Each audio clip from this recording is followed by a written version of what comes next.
काका नाईट शिफ्टला गेल्यावर मी काकूच्या खोलीत गेलो. काकू भिंतीकडे तोंड करून झोपल्या होत्या. मी जाऊन बेडवर बसलो. पण मला भीती वाटत होती. पण मी हिम्मत करून पाठमोऱ्या भागाला स्पर्श करायला लागलो. काकू काहीच हालचाल करत नव्हती. माझा स्पर्श थोडा वाढवला तरीही ती शांत होती. मला समजले की ती झोपेचे नाटक करत आहे. मग मी जाऊन लाईट बंद केला आणि तिथेच, मित्रांनो, माझं नाव राहुल आहे. मी माझ्या काकींसोबत पुण्यात राहतो. मी 12वीपर्यंतचं शिक्षण नुकतंच पूर्ण केलं आहे. आता मी पदवी घेणार आहे. ही घटना माझ्यासोबत काही दिवसापूर्वीच घडली. काही दिवसापूर्वीच मी माझ्या काकीसोबत झोपलो होतो. सुमारे 2 वर्षापासून मी माझ्या काकी आणि त्यांच्या मुलीसोबत पुण्यात राहतो. माझ्या काकीचं नाव गायत्री आहे आणि त्या दिसायला खूप सुंदर आहेत. असं वाटतच नाही की त्यांचं वय सुमारे 40 वर्षाच्या आसपास असेल. काकी मला आपल्या मुलासारखंच मानतात आणि आपल्या मुलासारखीच माझी काळजी घेतात. माझे काका विमा कंपनीत विमा एजंट आहेत. त्यामुळे ते अनेकदा शहराबाहेर असतात. माझ्या काकी गृहिणी आहेत आणि त्याची मुलगी अजून शिकत आहे. खरं तर ती वयाने खूप मोठी आहे, 19 वर्षाची. पण काही वर्षापूर्वी आजारी पडल्यामुळे ती 10वीतच आहे. काकी आणि त्याची मुलगी दोघेही दिसायला खूप मस्त आहेत. सुरुवातीला मी फक्त माझ्या चुलत बहिणीकडेच डोळे लावून होतो, कारण ती दिसायला खूप सुंदर आहे. 34, 28, 36च्या फिगरसह जबरदस्त मेंटेन शेपमध्ये आहे. मी अनेकदा तिच्या नावाने हतबल करायचो. ही घटना काही दिवसापूर्वीची घडली. खरं तर मी काही दिवसापूर्वी माझ्या काकींसोबत नागपूरला आलो होतो. हा सिलसिला तेव्हा सुरू झाला जेव्हा काकांनी सांगितलं की काकींना घेऊन नागपूरला जायचं आहे.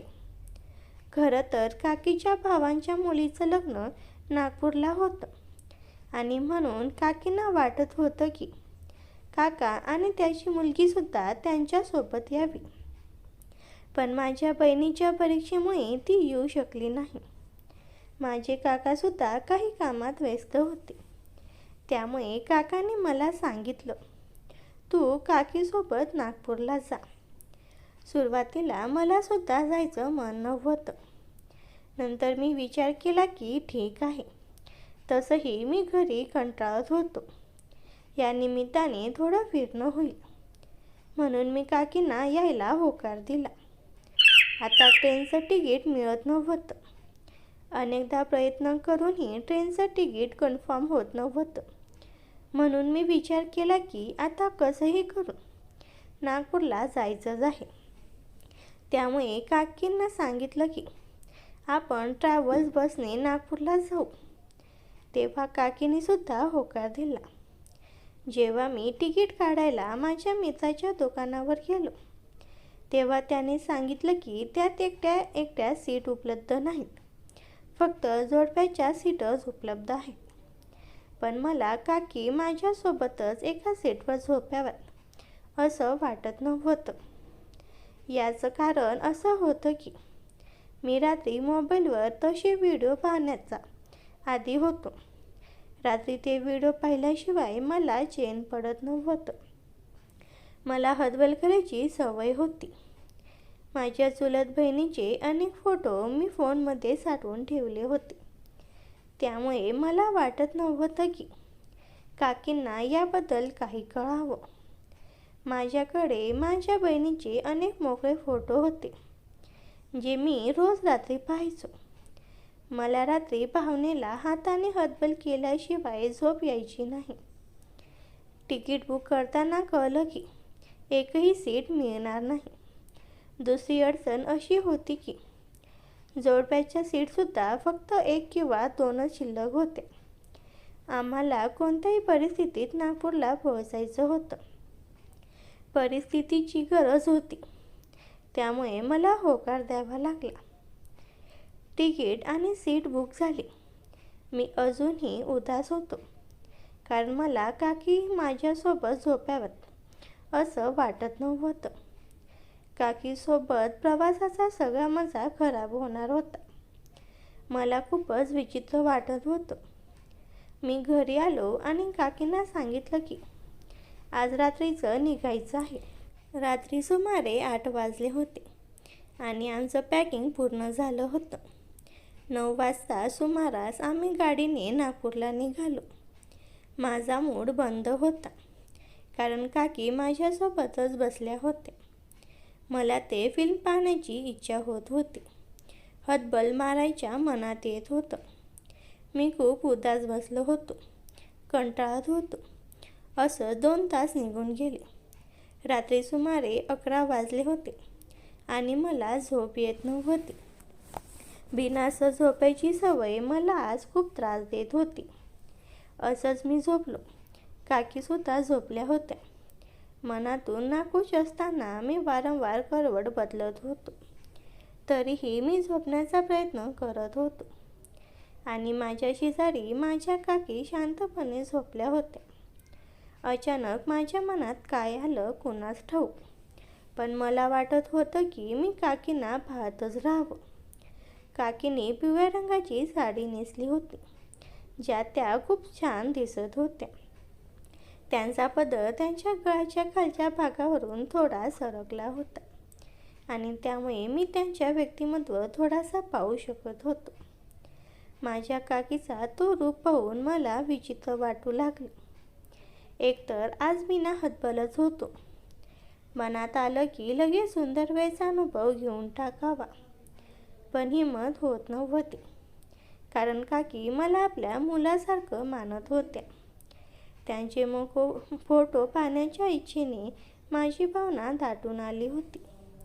मनात खूप काही करण्याची इच्छा होऊ लागली. मी पडदे लावले. आता बाहेरूनच काही दिसत नव्हतं. थोडी हिंमत गोळा करून मी तिच्या कवळच्या सर्वात खालचा हुक काढला आणि शांतपणे त्याच्या शेजारी पडलो. थोड्या वेळानंतर मी पाहिलं की काकींना याची जाणीवसुद्धा झाली नव्हती. मग तर माझी हिंमत आणखी वाढली. मी हळूच तिचा दुसरा खालचा हुकसुद्धा हळूवारपणे, आता त्याचा कवरसुद्धा थोडा सैल झाला होता. माझी भावना खूपच दाटून आलेली होती. हळूहळू मी 4 हुकापैकी 3 हुक बाजूला केले. मग मी एका बाजूचा कवर हलकेच उचलला. कवर बाजूला केला, त्यामुळे काकीचा एक व्यक्तिमत्व बाहेरून दिसून येत होता. मोकळे व्यक्तिमत्व पाहून मी खूप उत्तेजित झालो. काकींना अशा अवस्थेत मी प्रथमच पाहिलं होतं. मला वाटू लागलं की मी काकीच्या व्यक्तिमत्वांना तोंडाने सुंदर वेळचा अनुभव द्यावा. मग मी हलकेच त्यांच्या जवळ गेलो. माझी धडकन वाढत होती. मी प्रथमच तिच्या व्यक्तिमत्वांना स्पर्श केला होता. माझं हृदय जोरजोरात धडधडत होतं. बसच्या इंजिनाचा तो संथ आवाज आणि बाहेरचा अंदाज सोडला तर सगळीकडे शांतता होती. माझ्या हातांचा थरकाप होत होता, पण मनात चाललेल्या विचारांच्या वादळाने मला घेरलं होतं. काकींच्या त्या शांत चेहऱ्याकडे बघताना मला अपराधी वाटत होतं, पण त्याचवेळी त्यांच्या सौंदर्याने मी भारावून गेलो होतो. मी घेतलेल्या धाडसामुळे आता मागे फिरणं कठीण होतं. काकी गाढ झोपेत होत्या की झोपल्याचं नाटक करत होत्या हे मला कळत नव्हतं. थोड्या वेळाने काकीने झोपेतच कूस बदलली आणि माझा श्वास रोखला गेला. मला वाटलं आता त्या जाग्या होतील आणि माझं काय होईल या विचाराने माझ्या कपाळावर घामाचे थेंब साचले. पण काकीने फक्त एक सुस्कारा सोडला आणि पुन्हा शांत झाल्या. त्या प्रवासात त्या एका अरुंद सीटवर माझं मन 2 भागात विभागलं गेलं होतं. एक भाग जो मला माझ्या मर्यादेची आठवण करून देत होता आणि दुसरा जो या क्षणाची ओढीने वेडा झाला होता. बाहेरून थंड वारा येत होता, पण बसच्या आतलं वातावरण मात्र तापत चाललं होतं. पुढच्या काही तासात काय घडणार होतं हे माझ्या कल्पनेपलीकडे होतं. नागपूर अजून बरंच लांब होतं आणि ही रात्र माझ्या आयुष्यातील सर्वात मोठी रात्र ठरणार होती. रात्रीच्या त्या धाडसानंतर मी तसाच अस्वस्थ पटून होतो. झोप तर उडालीच होती, पण आता मनात भीतीची पाल चुकचुकच होती. जर काकींना समजलं असेल तर, हा विचार मला सारखा झळत होता. पहाटेचे 5 वाजले होते आणि नागपूर जवळ येत होतं. बाहेर धुक्याची चादर पसरली होती. अचानक काकींच्या हालचालीने मी दचकलो. त्यांनी डोळे उघडले आणि सरळ माझ्याकडे पाहिले. त्या क्षणी मला वाटलं की आता त्या जोरात ओरडतील किंवा मला जाब विचारतील. पण त्यांच्या डोळ्यात राग नव्हता, तर एक वेगळंच शांत भाव होता. त्यांनी आपली साडी नीट आवरली आणि बसच्या खिडकीबाहेर पाहू लागल्या. राहुल, झोप झाली नाही का तुझी? त्यांनी अत्यंत नैसर्गिक आवाजात विचारलं. त्यांच्या या प्रश्नाने मी भारावून गेलो. हो काकी, थोडी बसमध्ये झोप येत नव्हती, मी अडखळत उत्तर दिलं. त्यांनी माझ्याकडे वळून एक छोटासा कटाक्ष टाकला आणि मंद हसल्या. त्या हास्याचा अर्थ काय होता? त्यांना रात्री काय घडलं हे माहीत होतं की त्या फक्त सहज हसल्या? प्रवासाच्या शेवटच्या काही तासात आमच्यात एक शब्दांशिवाय संवाद सुरू होता.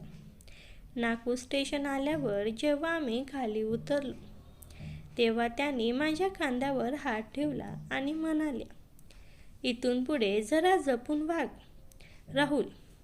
त्याच्या या एका वाक्याने माझे पाय जमिनीला खिळले. त्या वाक्यात इशारा होता की संमती. हे गुपित आता फक्त त्या प्रवासाच्या रात्रीपुरतंच मर्यादित राहणार होतं. नागपूरला पोचल्यावर काकींच्या भावांच्या घरी प्रचंड गर्दी होती. लग्नाचं घर असल्यामुळे कोणाचंच कोणाकडे लक्ष नव्हतं. पण माझ्या मनात मात्र बसमधील त्या रात्रीचे विचार थैमान घालत होते. काकींनी बसमध्ये जे वाक्य उच्चारलं होतं, इथून पुढे जरा जपून वाग, याचा अर्थ मी अजूनही शोधत होतो. रात्रीच्या वेळी पाहुणे जास्त असल्यामुळे झोपायची सोय हॉलमध्ये आणि काही खोल्यांमध्ये विभागून केली होती. योगायोगाने काकींनी ज्या खोलीत जागा मिळाली, तिथे सामानाची ने-आण करण्यासाठी मला वारंवार जावं लागत होतं. दुपारी काकी लग्नाच्या धावपळीत तयार व्हायला खोलीत गेल्या होत्या. मी काही सामान द्यायला तिथे गेलो, तर त्या आरशासमोर उभ्या राहून आपली साडी नीट करत होत्या. त्यांनी आरशातूनच माझ्याकडे पाहिलं. ये राहुल, आत ये, कवडा लावून घे बरं, बाहेर खूप गोंगाट आहे, त्या शांतपणे म्हणाल्या. माझं काळीज धपाधपायला लागलं. मी दरवाजा लावला. खोलीत आम्ही दोघंच होतो. त्यांनी मागे वळून माझ्याकडे पाहिलं. त्यांच्या डोळ्यात एक वेगळी चमक होती. रात्री बसमध्ये तू खूप अस्वस्थ होतास ना?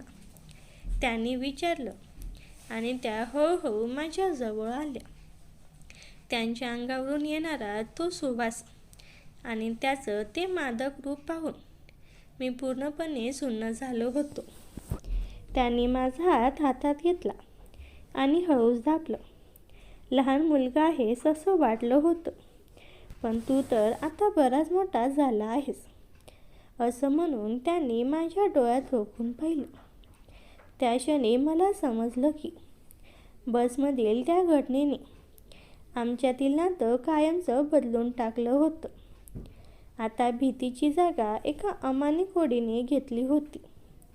पुढच्या काही मिनिटात काय घडणार होतं याची जाणीव होऊन माझ्या अंगावर शहारा आला. खोलीचा दरवाजा बंद होताच बाहेरचा जगाचा संपर्क तुटल्यासारखं वाटलं. काकी आरशासमोर उभ्या होत्या. आणि त्यांच्या पिवळ्या साडीचा बदर जमिनीला स्पर्श करत होता. मी तिथे सुन्न उभा होतो. माझा श्वास अडकला होता. त्यांनी आरशातून माझ्याकडे पाहिलं. त्यांच्या डोळ्यात एक अशी चमक होती जी मी याआधी कधीच पाहिली नव्हती. राहुल, इथे ये. त्यांनी मला साद घातली. मी पावलागणिक त्यांच्या जवळ गेलो.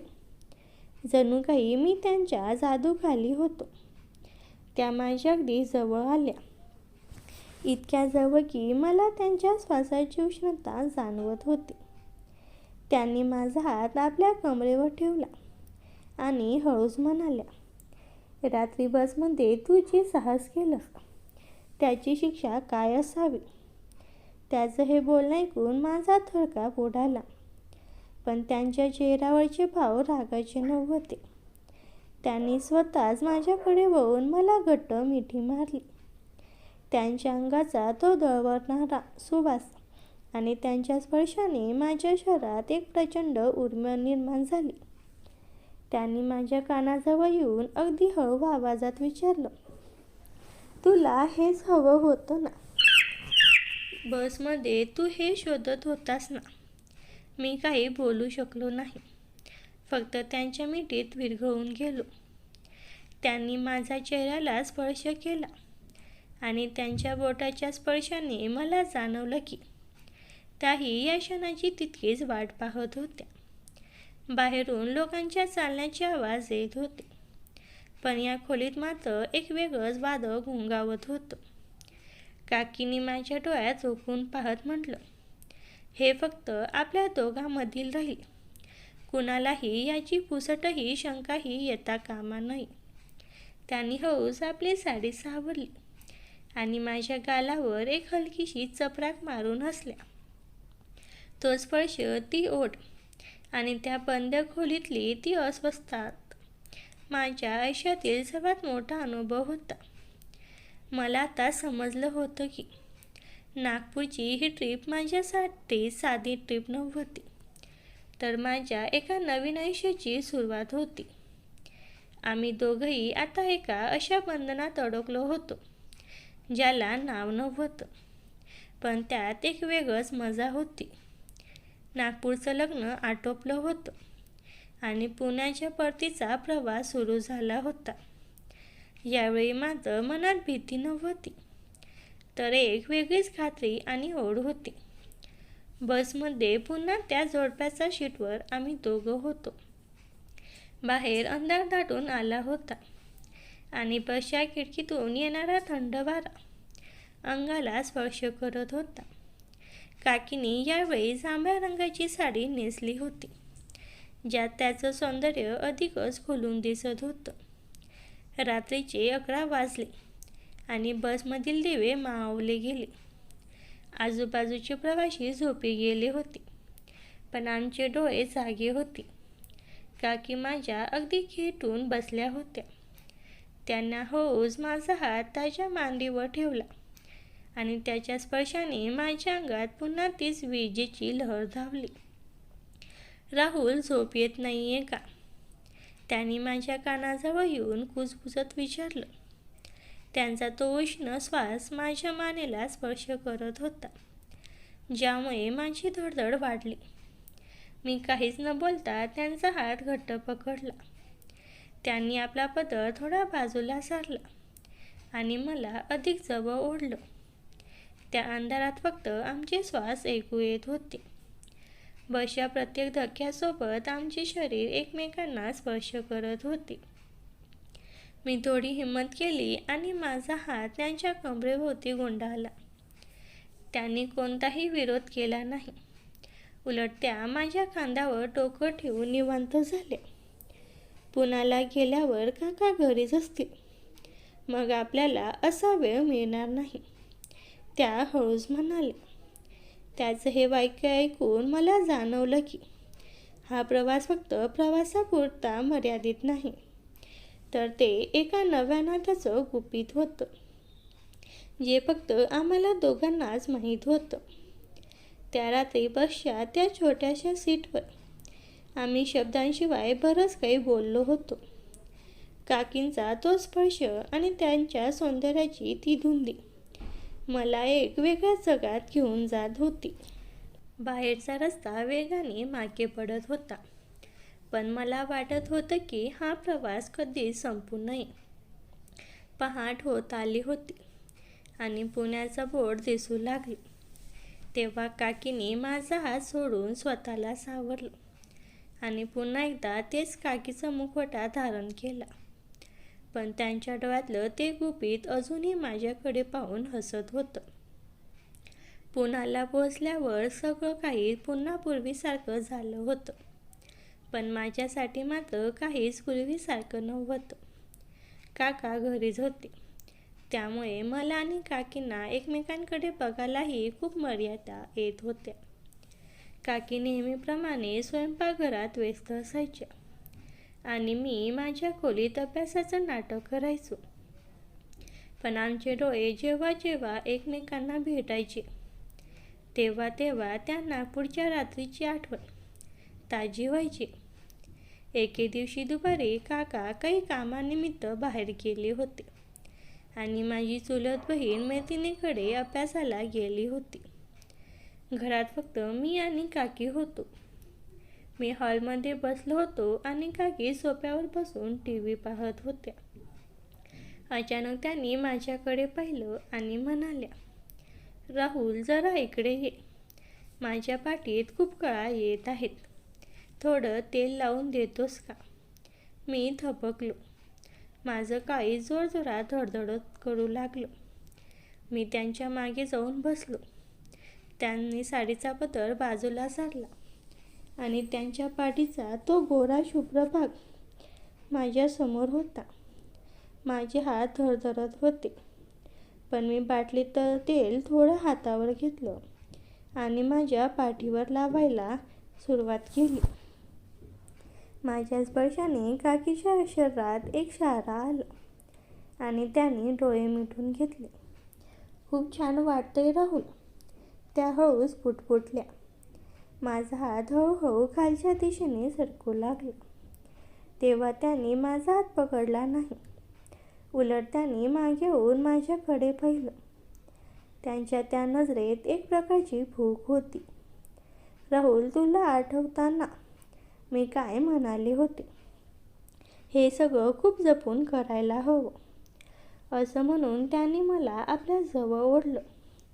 त्या शांत दुपारी घराच्या त्या बंद कोपऱ्यात आमच्यातील ते गुपित नातं अधिकच घडत होत चाललं होतं.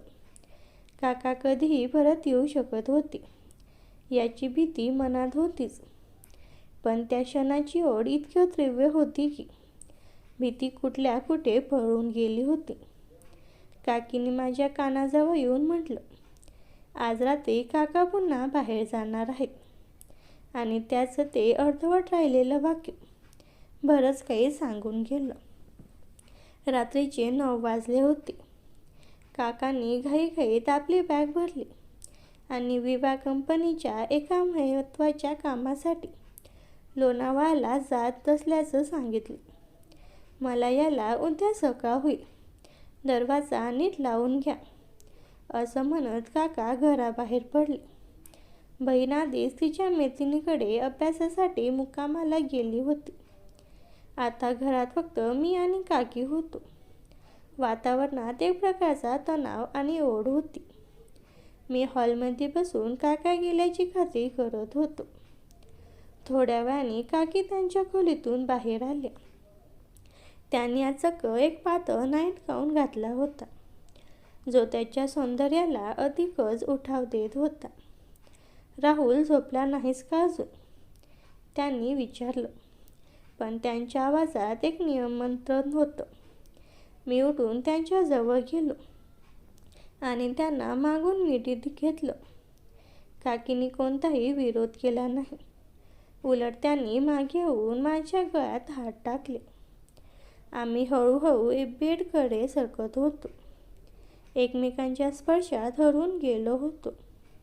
नागपूरच्या प्रवासापासून साठलेली सगळी इच्छा आता बाहेर पडायला तयार होती.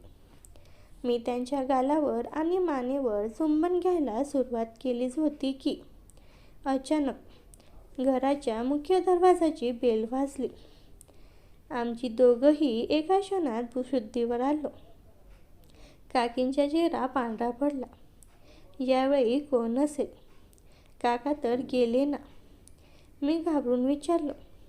काकीने घाईघाईने स्वतःला सावरलं आणि ओढणी अंगावर घेतली. मी हॉलमध्ये जाऊन भीत दरवाजा उघडला. समोर काका उभे होते, पण त्यांच्या चेहऱ्यावर एक विचित्र हसू होतं. अरे राहुल, गाडी वाटेतच पंक्चर झाली आणि स्टेफनीसुद्धा खराब निघाली. टॅक्सी पण मिळत नव्हती, म्हणून परत आलो. पण तू इतका का घाबरला आहेस? काका आत शिरत म्हणाले. काकाने हॉलमध्ये नजर फिरवली आणि त्याची नजर सोफ्यावर पडलेल्या काकीच्या विस्कटलेल्या केसांकडे गेली. गायत्री, तू अजून जागीच आहेस आणि इतकी घामाघूम का झाली आहेस? काकांनी विचारलेला तो प्रश्न हॉलमध्ये घुमत राहिला. मला वाटलं आता सगळं संपलं, पण काकांनी अचानक एका मोठा पॉकेट बाहेर काढलं. हे बघ, तुझ्यासाठी आणि राहुलसाठी काहीतरी खास आणलंय, असं म्हणत त्यांनी आमच्याकडे पाहिलं. त्यांच्या त्या संशयास्पद तरीही साध्या वागण्याने आम्हाला कळत नव्हतं की त्यांना काही समजलं आहे की हा फक्त योगायोग आहे. काका घरात परतल्यामुळे आमचा श्वास अडकला होता. त्या रात्री काका काही बोलले नाहीत, पण त्यांच्या नजरेत एक प्रकारची शंका घर करून बसली होती. राहुल, तुझ्या आणि काकीच्या वागण्यातला तो थरकाप त्यांना कुठेतरी खुपला होता. मात्र काही दिवस उमटले आणि पुन्हा परिस्थिती सामान्य झाल्यासारखी वाटू लागली. काकांनी पुन्हा एकदा शहराबाहेर जाण्याचं जाहीर केलं. यावेळी त्यांनी मुद्दाम सांगितलं की मला यायला 2-3 दिवस लागतील. काकी आणि मला वाटलं की हीच ती संधी आहे ज्याची आम्ही वाट पाहत होतो. रात्रीचा तो थरार. रात्रीचे सुमारे 12 वाजले होते. घर शांत होतं. माझी चुलत बहीण गाढ झोपली होती. मी हळूच माझ्या खोलीतून निघालो आणि काकीच्या खोलीत शिरलो. काकी माझीच वाट पाहत होत्या. खोलीत मंद प्रकाश होता. काकीने अत्यंत सुंदर साडी नेसली होती आणि त्या आरशासमोर बसल्या होत्या. मी त्यांच्याजवळ गेलो आणि त्यांना मिठीत घेतलं. नागपूरच्या प्रवासापासून सुरू झालेला तो सिलसिला आता एका वेगळ्याच उंचीवर पोहोचला होता. आम्ही दोघेही एकमेकांच्या मिठीत इतके गुंग झालो होतो की आम्हाला बाह्य जगाचा विसर पडला होता. बेडवर पडल्यावर आमचं एकमेकांवरील प्रेम आणि ओढ शिकेला पोहोचली होती. काकीच्या शरीराचा तो स्पर्श आणि त्यांची ती मादक हाक मला वेड लावत होती.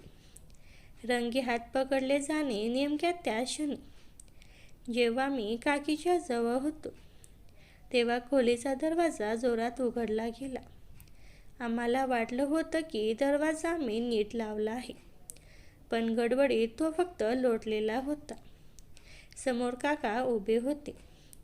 त्यांच्या हातात त्यांची बॅग होती आणि चेहऱ्यावर प्रचंड राग आणि संताप होता. काका तिथेच थबकले. त्यांच्या पायाखालची जमीन सरकली होती. त्यांनी जे पाहिलं होतं त्यावर त्यांचा विश्वास बसत नव्हता. काकीने घाईघाईने स्वतःला सावरलं आणि त्या रडायला लागल्या. मी घाबरून बाजूला उभा राहिलो. माझं डोकं चक्रावून गेलं होतं. हे काय चाललंय? राहुल, तू आणि गायत्री, तू माझ्याशी इतका मोठा विश्वासघात केलास? काकाचा आवाज रागाने थरथरत होता. काका पुढे आली आणि त्यांनी रागाच्या भरात माझ्या कानाशिरात लागवली. ज्याला मी मुलासारखं मानलं त्यानेच माझ्या पाठीत खंजीर खुसपला.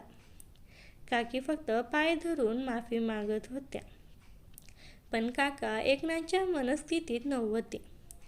परिणाम आणि पश्चाताप. काकाने त्याच रात्री मला घराबाहेर काढण्याचा निर्णय घेतला आत्ताच्या आत्ता या घरातून चालता हो. पुन्हा कधीच तुझं तोंड दाखवू नकोस, असा सज्जड दम त्यांनी दिला. काकींनी त्यांना थांबवण्याचा प्रयत्न केला, पण काकांनी स्पष्ट केलं की आता त्यांच्यातलं नातं संपलं आहे. मी भरल्या डोळ्यांनी आणि अपराधाच्या भावनेने बॅग भरली. ज्या पुण्याला मी मोठ्या आशेने आलो होतो, तिथून मला अशा प्रकारे अपमानित होऊन जावं लागेल असं कधीच वाटलं नव्हतं. त्या एका चुकीच्या निर्णयाने माझं शिक्षण, माझं कुटुंब आणि माझा सन्मान सगळं काही मातीत मिळवलं होतं. रात्रीच्या त्या काळोखात मी एकटाच रस्त्यावर उभा होतो आणि माझ्या कानात फक्त काकांचे ते शब्द आणि काकींचा तो रडण्याचा आवाज घुमत होता. मित्रांनो, या घटनेतून हा बोध मिळतो की आपल्या प्रत्येक कृतीची जबाबदारी आपल्यालाच घ्यावी लागते. कुणाला कळणार नाही या भ्रमात राहणे ही सर्वात मोठी चूक असते. शेवटी सत्य समोर येतोच आणि त्यानंतर होणारा अपमान आणि पश्चाताप सहन करणे खूप कठीण असते. तुमचे मत कमेंटमध्ये नक्की कळवा. धन्यवाद.